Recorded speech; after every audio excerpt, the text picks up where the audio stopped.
செய்யும் செயல்கள்ல தடைகள் வரலாம், எதிர்பாராத விபத்துக்களால பின்னடைவு ஏற்படலாம்.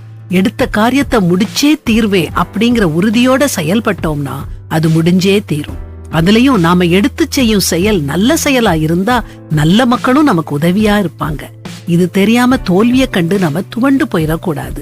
நம்ம வாழ்க்கையில வெற்றி தோல்விங்கிறது நாம போகும் பாதையில உள்ள மேடு பள்ளம் மாதிரி. வெற்றிய கொண்டாடும் நாம தோல்விக்கும் மதிப்பு கொடுக்கணும்.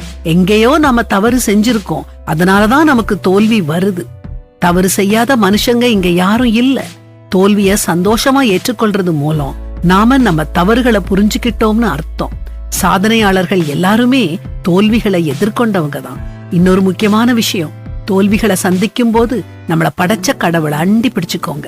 நம்பிக்கையோட அவர்கிட்ட பிரார்த்தனை பண்ணுங்க. சோர்வு இல்லாம விடாமுயற்சியோட முன்னேறும் பலனை அவர்கிட்ட கேட்டு பெற்றுக்கோங்க. அப்புறம் என்ன,